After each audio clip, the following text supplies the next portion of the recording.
नमस्कार। आज हम बात कर रहे हैं असम के एक बहुत बड़े पावर डील की, जिसे लेके काफी बहस छिड़ी हुई है। तो चलिए इसकी गहराई में उतरते हैं और समझते हैं कि ये पूरा मामला आखिर है क्या। तो सवाल ये उठता है कि आखिर एक नया पावर प्लांट जो राज्य के विकास के लिए अच्छा होना चाहिए, वो इतने बड़े विवाद की वजह क्यों बन गया है। चलिए इसी सवाल का जवाब ढूंढते हैं। इस पूरे मामले को आसानी से समझने के लिए हम इसे 5 हिस्सों में देखेंगे। पहले जानेंगे कि ये सौदा है क्या, फिर बात करेंगे सरकारी संसाधनों और निजी मुनाफे की, बिजली की महंगी कीमतों को समझेंगे, इससे पड़ने वाले वित्तीय बोझ का आकलन करेंगे और आखिर में देखेंगे कि क्या कोई दूसरा रास्ता भी था। तो चलिए शुरू करते हैं सबसे बुनियादी बात से। आखिर ये समझौता है क्या चीज? तो देखिए, इस सौदे में सीधे सीधे दो पार्टियां हैं। एक तरफ है असम सरकार और दूसरी तरफ है अडानी पावर, जिसे एक नया कोयला आधारित पावर प्लांट बनाने और उसे चलाने का कॉन्ट्रैक्ट दिया गया है। अब ये सौदा एक खास मॉडल पर आधारित है, जिसे कहते हैं DBFO। इसका मतलब बिल्कुल साफ है। डिजाइन करने से लेकर उसे बनाने, उसमें पैसा लगाने से लेकर उसका मालिक बनने और उसे चलाने तक सब कुछ एक प्राइवेट कंपनी के हाथ में होगा। और इस प्रोजेक्ट का स्केल देखिए, पूरे 48,000 करोड़ रुपए का प्राइवेट इन्वेस्टमेंट है। ये रकम ही बताती है कि ये असम के लिए कितनी बड़ी एनर्जी परियोजना है।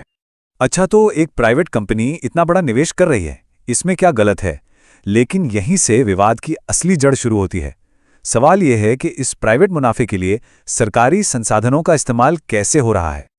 बात यह है कि इस प्राइवेट प्रोजेक्ट के लिए सरकार की कीमती संपत्ति का इस्तेमाल हो रहा है, जैसे कि सरकारी जमीन और रियायती दरों पर मिलने वाला कोयला। और बस यही बात कई सामाजिक संगठनों और विपक्षी नेताओं को खटक रही है।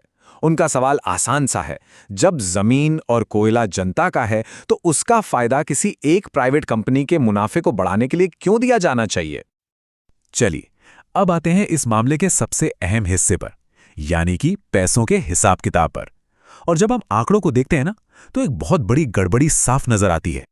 तो इस डील में यह तय हुआ है कि असम सरकार अडानी पावर से 6 रुपये 30 पैसे प्रति यूनिट के रेट से बिजली खरीदेगी।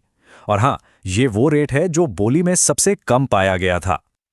और यही है असली दिक्कत। सरकार खरीदेगी 6 रुपये 30 पैसे में, लेकिन आम लोगों को वही बिजली बेचती है लगभग 4 रुपये 90 पैसे में।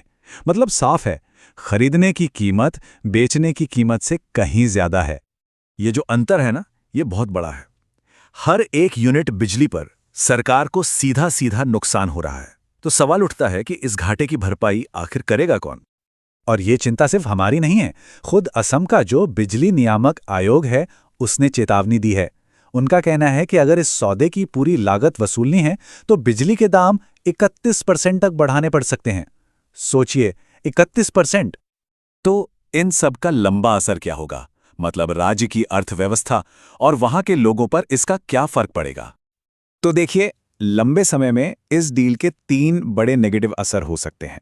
पहला, राज्य पर बहुत बड़ा फाइनेंशियल बोझ। दूसरा, इतने जरूरी इंफ्रास्ट्रक्चर पर से सरकारी कंट्रोल का कम हो जाना।